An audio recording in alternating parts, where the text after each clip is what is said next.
السلام علیکم، آپ دیکھ رہے ہیں کے نیوز ایس ڈی، میں ہوں کرن خان۔ چلتے ہیں آج کی تازہ خبروں کی طرف۔ رخ کریں گے خانیوال کا، جہاں سے رپورٹ کر رہے ہیں ہمارے نمائندے ملک ساجد۔ خانیوال کے علاقہ مخدوم پور میں مرکزی میلاد کمیٹی کی جانب سے جامع مسجد دربار شریف میں سالانہ تقریب تقسیم انعامات کا انعقاد کیا گیا۔ مفتی محمد وسیم مدنی خصوصی خطاب کیا۔ قاری محمد اویس اتاری اور قاری محمد افضل نے تلاوت کلام پاک فرمائی، جبکہ معراج خالد، اسامہ علی، سعید احمد علی نے نعت رسول مقبول صلی اللہ علیہ وآلہ وسلم پیش کی۔ جمشید علی سعیدی صدر میلاد کمیٹی اور علماء کرام کی دستار بندی بھی کروائی گئی۔ میلاد کمیٹی کے ارکان کو شیلڈ سے نوازا گیا۔ 12 ربیع الاول کے موقع پر گلیوں بازاروں کو سجانے والے افراد کو خصوصی انعامات سے نوازا گیا۔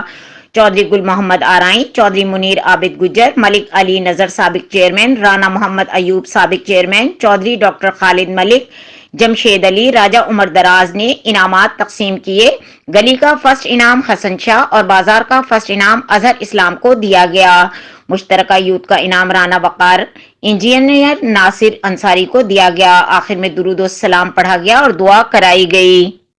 مزید خبروں اور اپڈیٹ کے لیے ہمارے ساتھ رہیے گا، تب تک کے لیے اپنا خیال رکھیے گا۔ اللہ حافظ۔